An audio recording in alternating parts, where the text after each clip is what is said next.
प्रिय छात्रों, नीट परीक्षा वर्ष 2026 के फर्स्ट 5 केमिस्ट्री क्वेश्चन पर विश्लेषण और चर्चा होगी। सही विकल्प को तलाश किया जाएगा। पहला क्वेश्चन जो आप बायोलॉजी से भी कह सकते हैं, केमिस्ट्री से भी कह सकते हैं, the correct statement with regard to the secondary structure of DNA / RNA is. सही कथन कौन सा है RNA और DNA के संबंध में? DNA possesses a single strand helix structure and contains uracil as one of the 4 bases। ये विकल्प अपने आप में गलत हो जाता है। आप high school, intermediate, first year से पढ़ते चले आ रहे हैं कि DNA डबल स्ट्रैंडेड हेलिक्स होती है, सिंगल स्ट्रैंडेड हेलिक्स RNA का होता है। तो ये कथन असत्य हो जाएगा। दूसरा कथन आपका है DNA possesses the double strand. Double strand होता है, सही है, and contains thymine as one of the 4 bases। This is the correct option। क्यों करेक्ट है? कि ये डबल स्ट्रैंडेड भी है और थायमीन, आप जानते हैं कि एडेनिन, थायमीन, साइटोसिन, ग्वानिन, ये 4 बेसेस DNA में होते हैं, जबकि RNA में थायमीन के स्थान पर यूरेसिल होता है। ये हमेशा याद रखिए, DNA में thymine, cytosine, adenine and guanine, जबकि RNA में 3 तो सेम रहते हैं, लेकिन थायमीन के स्थान पर यूरेसिल होता है। आइए हम दूसरे क्वेश्चन की तरफ बढ़ते हैं। Which set of the reagent can reduce nitrile. Alkyl nitrile है, उसको रिड्यूस करना है, अपचयित करना है प्राइमरी अमीन्स में।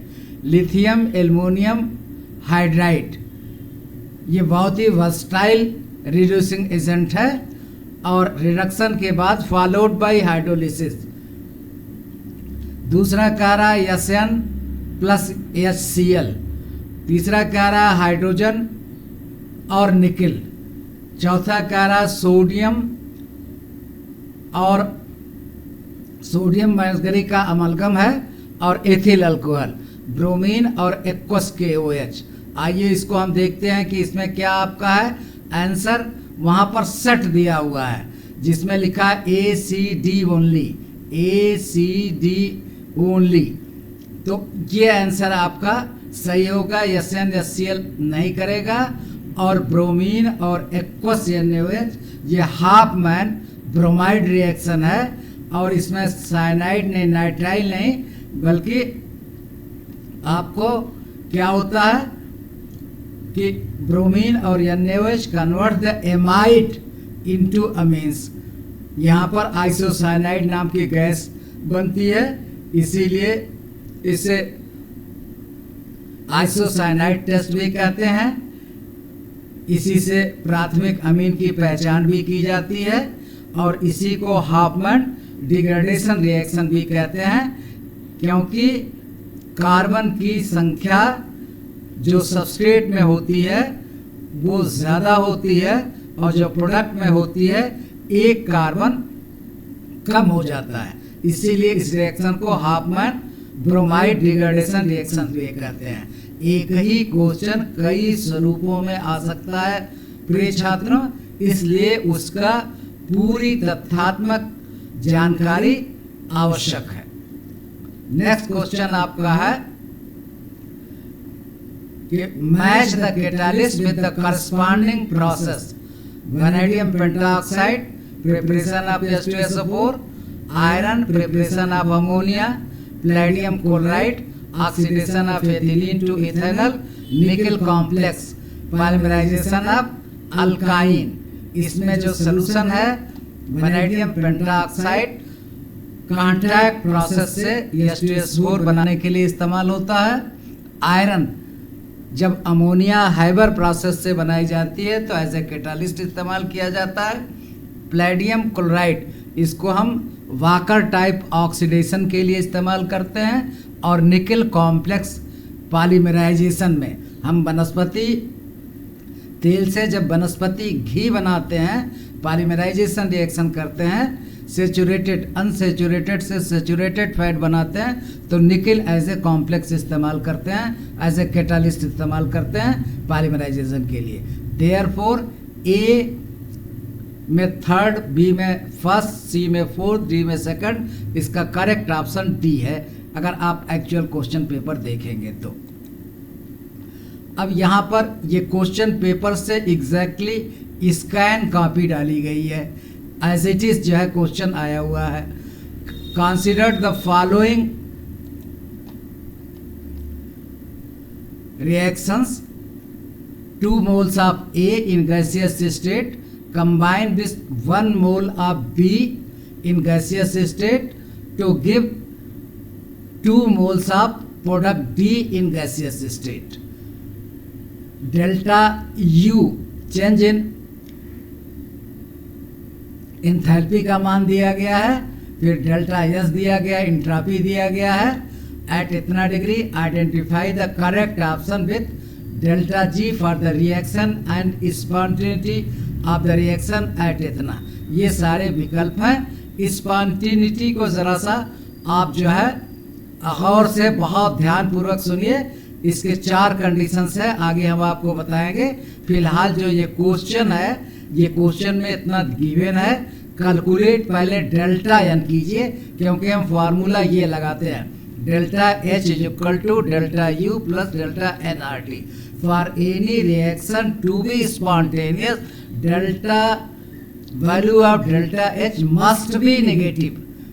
दुनिया की कोई भी प्रावस्था हो, उस प्रावस्था से दूसरे प्रावस्था में, फेज में, स्टेज में तभी जाती है जब जो दूसरा फेज है या जो फाइनल डेस्टिनेशन है उसमें एनर्जी कम होती है। जब एनर्जी कम होती है तभी निकाय मोस्ट स्टेबल होता है। Lowest the energy highest is the stability. तो जब फाइनल लोअर वैल्यू से इनिशियल माइनस वैल्यू को घटाएंगे तो माइनस में साइन आएगा। It means the value of delta H must be negative for the spontaneity. तो delta H is equal to delta U is equal to delta N R T. अब यहाँ सारी values, are की भी values आप जानते हैं, टी की वैल्यूज दी हुई है। डेल्टा एन आप कैलकुलेट करिए। डेल्टा एन क्या है, यहाँ प्रोडक्ट 2 है, माइनस आपको रिएक्टेंट 2 प्लस 1 3 हो गया, तो 2 में से 3 घटाएंगे तो -1 आएगा। उसी तरीके से आपने डेल्टा एच कैलकुलेट किया और माइनस आपको ये आ गया। फिर उसके बाद जो है कैलकुलेट डेल्टा जी, ये हमेशा नेगेटिव जो है डेल्टा जी की वैल्यू होती है, तब स्पॉन्टेनियस होता है। तो delta H minus delta T into delta S, putting all the values we get plus 0.635 kilo joule per mole. Can you predict, will this reaction be spontaneous? What I have just stated, that for the spontaneity delta G, value of delta G, change in Gibbs free energy must be less than 0. Its value must be in negative side, and here the calculation has given the value plus. It means this reaction is not spontaneous at all. उसके बाद हमने आपसे वादा किया था spontaneity के बारे में हम और कुछ डिस्कस करना चाहते हैं। अभी थोड़े देर में एक क्वेश्चन और है, इसका आप देख लीजिए। ये क्वेश्चन इस तरीके से है, ये पूरा आपको क्वेश्चन पेपर का स्कैन है। Match the list first with the list second. List first contains the quantum number and list second contain the orbital. अब ए में दिया है कि अगर n की वैल्यू n2 है और l की वैल्यू 1 है तो कौन सी ऑर्बिटल होगी। आप जानते हैं ये तो वैल्यू वही रहेगी। आपको ये प्रिंसिपल क्वांटम नंबर है, l इज इक्वल टू 0 होता है तो S, l is equal to 1 तो p, l is equal to 2 तो D, L is equal to 3 तो F होता है। Depending upon this fact you can analyse this question and you will have this answer B। इसमें जो है ये दिया गया है। अब वही बात जो मैंने कही, नीचे इन्होंने लिखा है कि L इज इक्वल टू 0, जब एजिमुथल क्वांटम नंबर का मान 0 होगा तो S ऑर्बिटल, L का मान 1 होगा तो P ऑर्बिटल, L का मान 2 होगा तो D ऑर्बिटल, और L का मान 3 है तो F ऑर्बिटल। और प्रिंसिपल क्वांटम नंबर का मान दिया है, जैसे 2 और 1 दे दिया, इसका मतलब कि 2p हो जाएगा। उसके बाद अगर 4 0 है तो 4 s हो जाएगा, 5 3 है तो 5 f हो जाएगा, 3 2 है इसका मतलब 3 d हो जाएगा। तो इस तरीके से you can find out the suitable options. अब उसके बाद जो हम आपसे बार बार कह रहे थे कि स्पॉन्टेनिटी पर हम कुछ चर्चा करेंगे। ये क्या है? A process is spontaneous if it has natural tendency to occur under given condition without continuous external energy supply. बगैर ऊर्जा की आपूर्ति को किसी भी निकाय को सदैव गिवन अवस्था में संचालित कर सके, इसी को हम स्वस्फूर्तिता या स्पॉन्टेनिटी कहते हैं। इम्पॉर्टेंट पॉइंट क्या है कि स्पॉन्टेनिटी जो होती है या स्पॉन्टेनियस प्रोसेस होते हैं वो फास्ट नहीं है, बहुत ही धीरे, आहिस्ता आहिस्ता, slowly and gradually with reasonable pace in due course of time होता है। उदाहरण के लिए डायमंड ग्रेफाइट में कन्वर्ट किया जाना थर्मोडायनेमिक रूप से संभव है, लेकिन ये स्पॉन्टेनियस है, अपने आप डायमंड ग्रेफाइट में कन्वर्ट हो जाता है इस बगैर किसी अतिरिक्त ऊर्जा का उपलब्ध कराए हुए। लेकिन but it is extremely slow, not spontaneous। आप डायमंड हाथ में रखे हैं और कहे ग्रेफाइट में चेंज हो जाएगा, that will not happen। This will definitely happen, but will take time। अब उसके बाद ये कह रहे हैं जो 4 कंडीशंस आपको बताई गई थी कि 4 कंडीशन क्या है। हमने कहा कि delta ji must be negative, लेकिन नेगेटिव मान कैसे आपको प्राप्त होगा? यहाँ पर पहला आप देखिए कि delta G is equal to, यहाँ पर एच का मान, डेल्टा एच का मान भी नेगेटिव हो, और डेल्टा एस ये कहा जाता है, delta S is the entropy, और ये कहा जाता है कि विश्व की संपूर्ण एंट्रोपी हमेशा बढ़ रही है। There is a gradual increase in the entropy of the universe। विश्व निकाय की एंट्रोपी सतत रूप से बढ़ रही है। ये एंट्रोपी होती क्या है?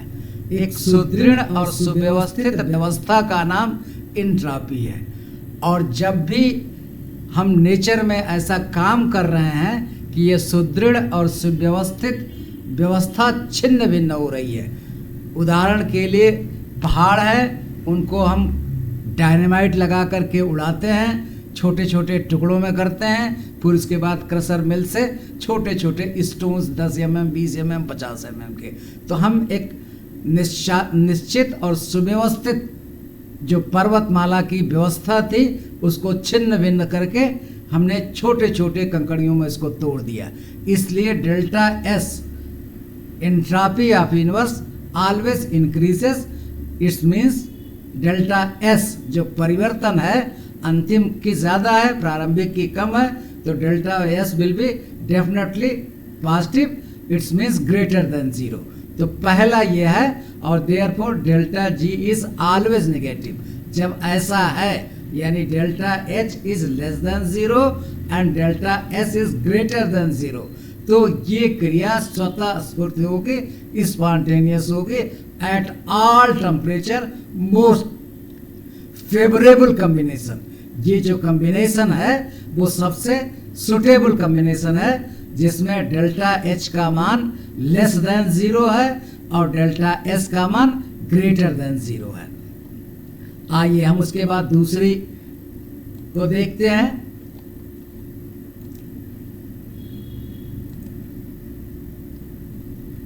दूसरी आपको जो है अवस्था यह है कि डेल्टा एच ग्रेटर देन 0 हो गया और डेल्टा एस लेस देन 0 हो गया। पहले की अवस्था उलट गई, तो ये नेवर विल हैपन स्पॉन्टेनियसली। दोनों, एक पॉजिटिव है और दूसरा नेगेटिव है, देयरफॉर डेल्टा जी हमेशा पॉजिटिव होगा और नॉन स्पॉन्टेनियस रिएक्शन होगा एट ऑल टेम्परेचर। टेम्परेचर कम रखें, ज्यादा रखें, अगर delta H is greater than 0 and delta S is less than 0, then the reaction will be non-spontaneous and can never be spontaneous. आइए हम थर्ड को समझने की कोशिश करते हैं। थर्ड में क्या है? Delta H less than 0 and delta S is also less than 0। तो यहां पर एट लो टेम्परेचर स्पॉन्टेनियस होगा और at high temperature non spontaneous होगा। क्यों? कंडीशंस ये है कि T must be less than delta H upon T S. ये मेन समीकरण से ड्राइव करके ये समीकरण लिया गया है, इसलिए one both H delta H and delta S R negative, ratio is positive. जब पॉजिटिव होगा तो यहाँ पर एट लो टेम्परेचर स्पॉन्टेनियस होगा, at high temperature non spontaneous होगा। अब चौथा और लास्ट विकल्प देखते हैं कि delta H is greater than 0 and delta S greater than 0। इस वक्त कंडीशन वही delta T is greater than delta H upon delta S, और ये तीसरे का उल्टा है, यानी ये हाई टेम्परेचर पर स्पॉन्टेनियस होगी, लो टेम्परेचर पर कभी भी ये स्पॉन्टेनियस होगी, हाई टेम्परेचर पर नहीं होगी। ये चौथा इसका उल्टा है। इसी की समरी यहाँ पर आपको दे दी गई है, आप इसको याद कर लीजिए, ध्यान में बैठा लीजिए, डोंट ट्राई टू कंफ्यूज। खुद समीकरण को लिखिए और उसको मंथन कीजिए कि कब पॉजिटिव। जो पहली अवस्था कहा गई कि डेल्टा एच नेगेटिव और delta S positive, always spontaneous. इसका आपने रिवर्स कर दिया, नेवर स्पॉन्टेनियस। जब दोनों नेगेटिव हो गए तो spontaneous only at low temperature, जब दोनों पॉजिटिव हो गए तो स्पॉन्टेनियस एट हाई टेम्परेचर। आप याद कर सकते हैं, लेकिन याद किया हुआ भूलने की संभावना होती है, इसलिए समीकरण पर पूरा फोकस करके इसको ध्यान में रखिए, तब ये चारों कंडीशन हमेशा याद रहती हैं। तो कभी कभी छोटा न्यूमेरिकल दे देता है, उससे आप जो है डेल्टा जी निकालते हैं, और डेल्टा जी अगर नेगेटिव आता है तो definitely then will be spontaneous. आगे हम देखते हैं, उसी चीज को लिख दिया है एक लाइन में कि favourable delta H negative, favourable delta S positive, तो मस्ट बी ये रिएक्शन आपको हमेशा जो है स्पॉन्टेनियस होगी। और ऑलवेज फेवरेबल, यानी ये जो है विल नेवर फेवरेबल, जब ये उलट जाएगा। तो इस तरीके से ये समरी है। और फिर उसके बाद ये जो है ये समीकरण कहाँ से निकालते हैं? Delta H minus delta T into delta S is equal to 0। तो अगर आप इसको इस साइड में ले आइए तो t is equal to delta H upon delta S आ जाएगा।